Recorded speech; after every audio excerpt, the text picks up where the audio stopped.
I'm in a forest clearing, resting on the ground. I wish I could stay here forever.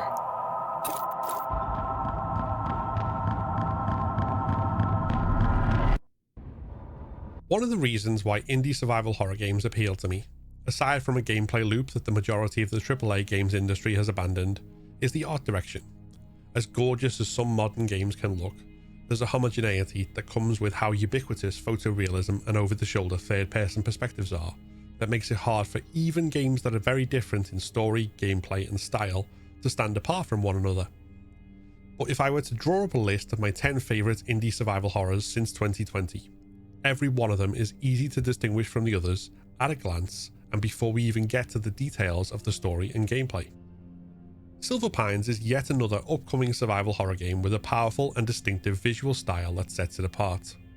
And if what we've seen so far of the gameplay and the story is anything to go by, this is going to be yet another extremely solid entry to the genre, and more evidence that what we've seen since 2020 is nothing short of a true renaissance for a style of game many pronounced dead in the early 2000s.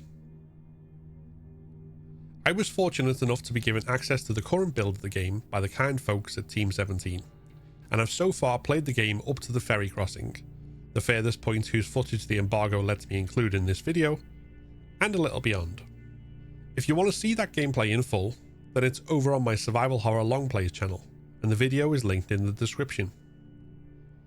But here I want to talk in some depth about my experience with the game and why I think that this is going to be one to keep an eye on.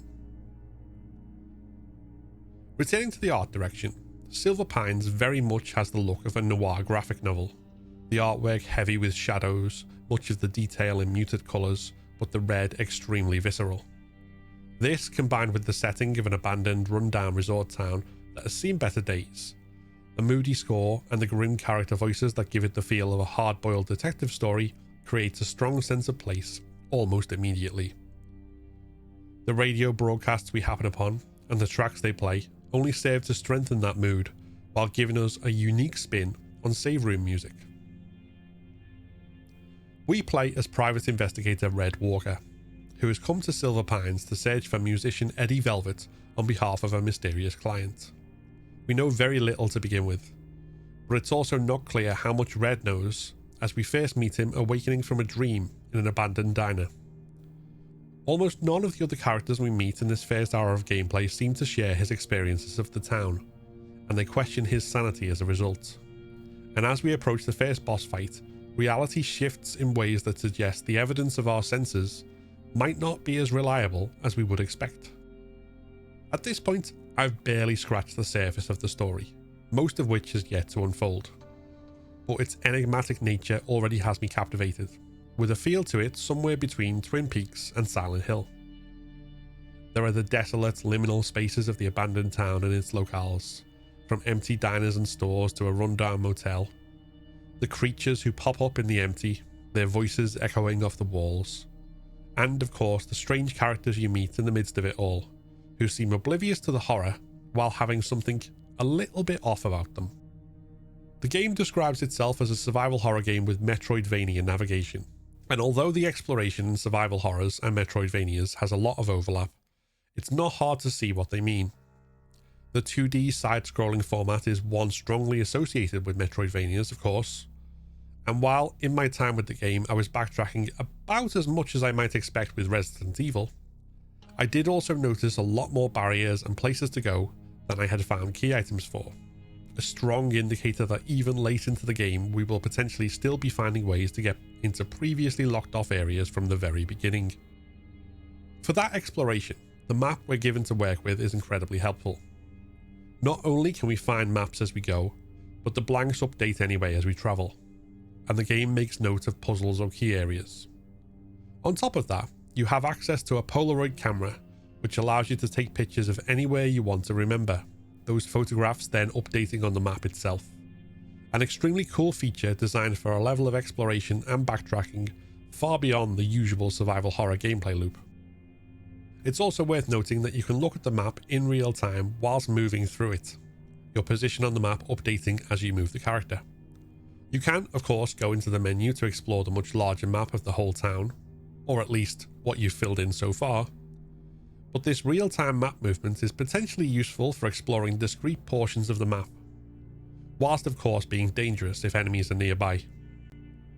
In the first hour of the game, I've come across two enemy types: a skittering bug type and some sort of shadowy humanoid figure whose exact nature is unclear. To fight these enemies, you have the ability to dodge and to crouch, and can wield both melee weapons and firearms. The dodge is imprecise, and at least from my experience so far, not great for quickly avoiding damage in close quarters combat.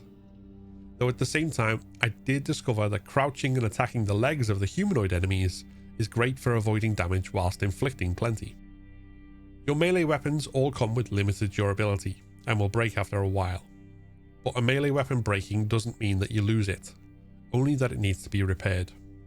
You can even keep attacking with it after it breaks, and even though it does far less damage, it will ultimately still kill the enemies.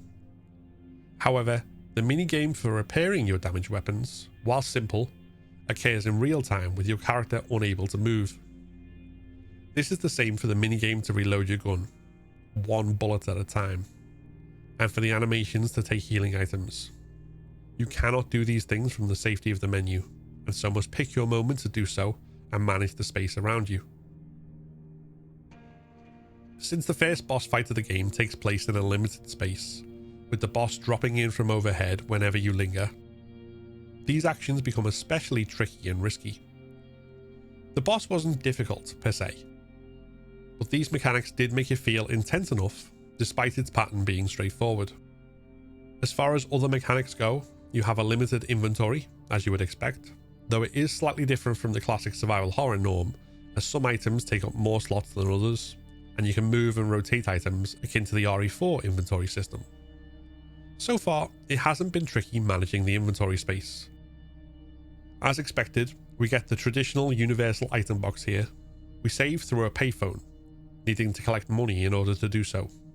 And although it initially seems as though we collect a lot, that money is not just used for saving. I needed to make one non-save call to progress. You can use coins to buy newspapers, so if you're looking for all the artifacts, that might eat into your save resources. And there are also vending machines where you can buy healing items and weapon repair items, and while a save costs $1, these can cost 5 or 10. So you really have to be careful how you spend your money, and taking damage or not having many health items to hand may force hard decisions. On the health front, there are a lot of different items that recover small or large portions of it, and some, like soda cans, let you drink them immediately for quick relief, or take them with you. Herbs can be eaten for slow health recovery, or combined with a bottle to make a faster acting health drink. But bottles can also be a makeshift weapon, and although I didn't use them as such in my playtime, this could potentially again lead to hard decisions down the line. My only real complaint, an hour in, is the binding of crouch, or indeed any action at all, to pressing down the thumbsticks, as it's too easy to do accidentally. Unfortunately, there's not really anywhere else to put it, so you're left with accidentally crouching when you're trying to sprint in a tight spot, and you can't override crouch by sprinting, something I'm used to in other games. So you have to actively press in the stick again to stand up, which to me feels clunky and slow, potentially leading to even more unintended damage after already taking some from accidentally crouching. That might be my own personal bugbear in games that nobody else cares about, but I'm going to keep complaining about it until that glorious day when no actions are bound to pressing in the thumbsticks ever again. That aside, everything I've seen about this game fills me with hope. I've been loving not only the sheer abundance of quality survival horror games from the past 6 years, but also the multitude of unique spins they've managed to put on the genre to forge their own identities. Silver Pines proves that we're nowhere near the limit on the ways to do that. And when it releases in full, it has so much potential to be yet another modern classic. As this video comes out, a demo is releasing on Steam as part of the Steam Next Fest, so check it out for yourself and let me know what you think in the comments. If you've enjoyed this video, then please give it a like. I put out new videos talking about horror stories and video games at least once a month, so consider subscribing to keep up to date and make sure you don't miss out. You can get early access to future videos on both this and my other channel by joining my Patreon for as little as £1 a month. Thank you very much for watching, and see you next time.